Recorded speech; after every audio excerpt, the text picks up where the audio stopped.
శివప్రకాశ్రావు గారు మన ఇంట్రడక్షన్లో చెప్పినట్టుగా మరి ఉపరాష్ట్రపతి ఎన్నిక అనేది ఇది చాలా అంటే కొన్ని పార్టీలు సమర్థించవచ్చు ఒక్కొక్క రకంగా, కొన్ని పార్టీలు కానీ ఈ ఉపరాష్ట్రపతి ఎన్నిక అనేది ఇప్పుడే జరుగుతుందా, ఇంకెప్పుడన్నా గతంలో ఎప్పుడన్నా ఉన్నదా? అసలు ఏంటి సార్ దీనిలో ఉన్నటువంటి లోపాలు ఏంటి, దీని గురించి ఏంటి క్లారిటీ?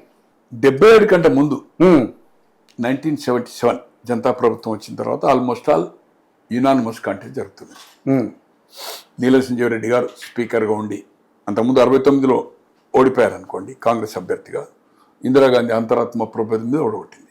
బట్ ఆఫ్టర్ 77 అది యూపీఏ కావచ్చు, యునైటెడ్ ఫ్రంట్ దేవగౌడ గారి ప్రభుత్వంలో నారాయణ కావచ్చు, తర్వాత ప్రతిభా పాటిల్ యూపీఏ టైంలో కానీ, ఇప్పుడు అబ్దుల్ కలాం కానీ, ఇవన్నీ యునానిమస్ అవుతుంది.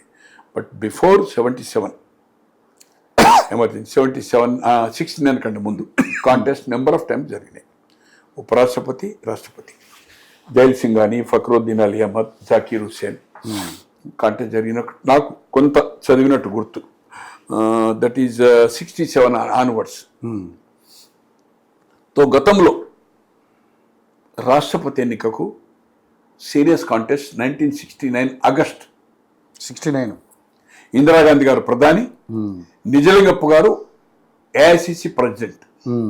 అప్పుడు కాంగ్రెస్ పార్టీ కాడెడ్లు 71లో స్ప్లిట్ అయింది, 78 జనవరిలో స్ప్లిట్ అయింది. అప్పుడు ఇందిరాగాంధీ గారు ప్రధానిగా ఉండి working committee Bengaluru presidential candidate decide చేయాలి.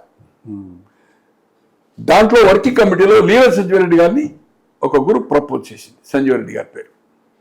దాని మీద వర్కింగ్ కమిటీ ఒపీనియన్ ఓటింగ్ అనుకోవాలి, ఓటింగ్ అంటే సీక్రెట్ ఓటింగ్ కాదు, ఒపీనియన్ 1 ఓట్ మెజార్టీ తోటి ఇందిరాగాంధీ దాన్ని విభేదించాలి. బట్ స్ట్రెంత్ చూసుకున్నప్పుడు ఏదైతుందో సంజీవ్ రెడ్డి గారికి ఒక ఓట్ ఏదైతే సంజీవ్ రెడ్డి గారు ఉండాలా లేదా అనేది something just subject to correction. 1 vote తోటి మెజార్టీ తోటి సంజీవ్ రెడ్డి అభ్యర్థాన్ని కామరాజ్ గారు, ఎస్కే పాటిల్, అతుల్ ఘోష్, నిజలింగప్ప వీళ్ళందరూ ఏదైతుందో సంజీవ్ రెడ్డి గారికి మద్దతు చేశారు. ఈమె వైపు చంద్రశేఖర్ కొంతకాలం ప్రధాని ఉండే, రామ్ధన్ దళిత నాయకుడు, తర్వాత కృష్ణకాంత్ అని గవర్నర్ ఉండే, వీళ్ళంతా యంగ్ టర్క్స్ అని పేరు, దానికి లీడర్ చంద్రశేఖర్. వీళ్ళు సపోర్ట్ బై ఎంకరేజ్ చేసింది ఇందిరాగాంధీ గారికి. సో తప్పని పరిస్థితిలో నీలం సంజీవ్ రెడ్డి గారి నామినేషన్ జరిగింది. దాంట్లో ఆమె ఒక సెట్ 10 మంది ఎంపీలు ఎంతో ఉంటుంది సంథింగ్, ఆమె స్వయంగా ప్రధానిగా నీలం సంజీవ్ రెడ్డి గారి నామినేషన్ ఆమె ఒక సెట్ ఫైల్ చేసింది. ఓ 10-20 సెట్లు వేస్తారు కదా జనరల్గా. వేసినప్పుడు ఏదైతుందో వివి గిరి అప్పటి వరకు ఉపరాష్ట్రపతిగా ఉండే, ఉపరాష్ట్రపతిగా ఉన్నప్పుడు ఏదైతుందో నేను అనుకుంటున్న జాకీర్ హుస్సేన్ గారు చనిపోయారు అప్పుడు 67లో, అయితే ఆయనది 72 వరకు. బట్ ఆ వేకెన్సీ ఫిల్ కావాలి. కొంతకాలం 3 నెలల 4 నెలల్లో వివి గిరి గారు యాక్టింగ్ ప్రెసిడెంట్గా ఉన్నారు. సో అతను పోటీ చేయడం జరిగింది. అప్పుడున్న ప్రతిపక్షంలో ఉన్న భారతీయ జనసంఘ్ దీపం గుర్తు, ఇప్పుడు జనతా పార్టీ దీపం గుర్తు, అప్పుడు సోషలిస్ట్ పార్టీ మర్రి చెట్టు, స్వంత పార్టీ చుక్క గుర్తు, భారతీయ క్రాంతి దళాన్ని చరణ్ సింగ్ కాంగ్రెస్ నుంచి విడిపోయి ఒక దాదాపు 70 మంది ఎమ్మెల్యేలతో ఎంపీలో నాకు ఐడియా లేదు. యూపీలో బిగ్ లీడర్ చరణ్ సింగ్, తర్వాత చీఫ్ మినిస్టర్ అయ్యిండు, తర్వాత ఉప ప్రధాని అయ్యిండు, వేరే సంగతి. బట్ అలాగే బంగ్లా కాంగ్రెస్ అజయ్ ముఖర్జీ ఒక పవర్ఫుల్ లీడర్ అక్కడ, ఆయన ఒక 60-70 మంది ఎమ్మెల్యేలకు వింగ్ లీడర్ బెంగాల్లో.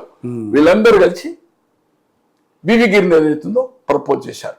ఇండిపెండెంట్, ఇప్పుడు ఎట్లయితే ఉపరాష్ట్రపతికి పార్టీ అభ్యర్థిగానే అతనికి పార్టీ మన స్పాన్సర్ కాదు, ఇండియా స్పాన్సర్ చేసింది, అట్లే వివి గిరిని ఏదైతుందో చేసింది.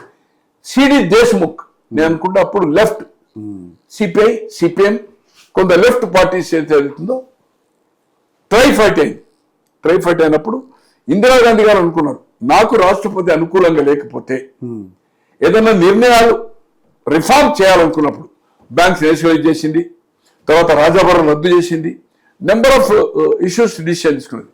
ప్రెసిడెంట్ సహకారం ఉండాలి, రాష్ట్రపతి సహకారం ఉండాలి, ఇతనైతే నాకు ఇబ్బందికరంగా ఉంటాడు అనే ఉద్దేశంతో ఎస్ఎస్ చేసుకున్నది.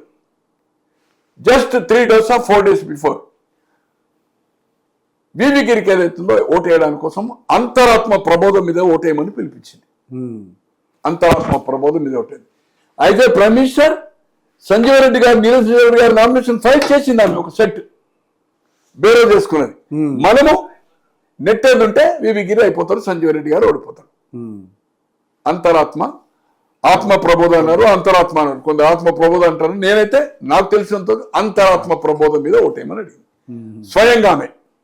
ఇక్కడ బ్రహ్మానంద రెడ్డి గారు చీఫ్ మినిస్టర్ అనుకోండి, అక్కడ వైపీ చౌహాన్ తనకెవరైతే అప్పుడు అనుకూలంగా చీఫ్ మినిస్టర్, ఆమె 66 అయింది కదా, 67లో మళ్ళీ జనరల్ ఎలక్షన్ లో ప్రధాని అయింది. నార్త్ లో 5-6 స్టేట్లు, major states UP, Bihar, Bengal, ఇక్కడ కాంగ్రెస్ గవర్నమెంట్ లేవు, బోటాబోటీగా ఉండే, ఆమెకు స్ట్రెంత్ బోటాబోటీగా ఉండే. ఒక రిఫార్మ్ చేసి ఎక్కడో ఒక చేంజ్ చేయాలి, లేకపోతే మనం మార్పులు ప్రజలకు అనుకూలంగా గరీబీ హటావో నినాదం నెంబర్ ఆఫ్ ఇవన్నీ తీసుకోవాలంటే ఆమె మైండ్ లో ఉండే. ఈ మైండ్ సెట్ చేయాలంటే రాష్ట్రపతి అనుకూలంగా ఉండాలా, ఆర్డినెన్స్ కు పెండింగ్ ఉండదు. ఆ పిలుపుతో ఏదైతుందో ఇక్కడ మర్రి చెన్నారెడ్డి గారు టిపిఎస్ ప్రెసిడెంట్, అప్పటి వరకు ఎంపీలు ఈ డిఫెక్షన్ బిల్ లేదు, మెల్కోటే సికింద్రాబాద్, రాజారామేశ్వరరావు మహబూబ్ నగర్, రమాపతిరావు కరీంనగర్, నారాయణ రెడ్డి ఇండిపెండెంట్ గెలిచాడు, పండిత్ నారాయణ రెడ్డి 65లో ఇండిపెండెంట్ ఎంపీ, ఇట్లా 4 లోక్సభ సభ్యులు. తర్వాత ఎమ్మెల్యేలు ఒక 30 మంది. అప్పటి వరకు గౌతులు వచ్చిన అపోజిషన్ లీడర్, బట్ కొంతమంది ఇండిపెండెంట్లు, ఈశ్వరీబాయి, గీతారెడ్డి తల్లి, పురుషోత్తమరావు గారు మాజీ మంత్రి, తర్వాత కొంతమంది ఏదైతుందో ఇండిపెండెన్స్ సంబంధించిన వాళ్ళు, కాంగ్రెస్ వాళ్ళు, అదర్స్ ఏదైతుందో సోషలిస్టులు ఒక టీపీఎస్ గా ఫామ్ అయ్యారు. అప్పటి వరకు గౌతులు వచ్చిన తీసేసి 30 మందితో నూకల్ రామచంద్ర రెడ్డి గారు, famous leader of Warangal, Surender Reddy గారికి బంధువు అవుతాడు నూకల, తో అతను ఫ్లోర్ లీడర్. చెన్నారెడ్డి గారికి ఫోన్ చేసింది బ్రహ్మాండ రెడ్డి గారికి, చాలా మంది అంటే ఎవరైతే స్టార్ వర్డ్స్ ఉన్నారో ఫోన్ చేసి మీ మద్దతు కావాలా, మా మద్దతు కావాలంటే తెలంగాణ విషయం. అప్పటి వరకు టీపీఎస్ ఎలక్షన్ జరగలేదు, 71 10 గెలల, బట్ మూవ్మెంట్ నడుస్తున్నది.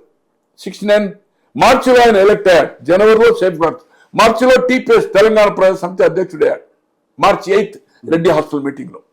అతను అడిగితే తెలంగాణ విషయం ఈ రాష్ట్రపతి మీరు మద్దతు చేయండి, I will try to solve Telangana issue అని చెప్పింది. ఈ 30 మంది ఎమ్మెల్యేలు, 4 లోక్సభ, నేను అనుకుంటున్నా ఓన్లీ 4, ఎవరైనా ఇంక ఉండేనో జ్ఞాపకం లేదు. ఈ 4 100%, నిజామాబాద్, కరీంనగర్, హైదరాబాద్ అండ్ మహబూబ్ నగర్, రాజారామేశ్వరం, ఈ 4 30 మంది 30 ఫ్లోర్ లీడర్, రికవరేజ్ లీడర్ అప్పుడు నూకలంసింది. అప్పుడు గౌతుల చెన్న గారు ఉండే, గౌతుల చెన్న మైనార్టీ అయిపోయాడు, మైనార్టీ అయిపోయినాక వీళ్ళకి మెజార్టీకి ఇచ్చిండు, అంటే 30 ఉన్నారు కనుక. తో ఆ ఎన్నికల్లో నీరజ్ సంజీవ్ రెడ్డి గారు ఓడిపోయి వివి గిరి గెలవడం జరిగింది. అప్పటి వరకు ఇందిరాగాంధీ గారి క్యాబినెట్ లో deputy prime minister Morarji Desai, వీళ్ళంతా బయటికి వెళ్ళారు. మొరార్జీ దేశాయ్ గారు, కామరాజ్ గారు, SK Patil, Nijalingappa AICC president and Atul Ghosh, వీళ్ళంతా. ఎస్కే పాటిల్ అని బాంబేలో పెద్ద లీడర్, బిగ్ లీడర్.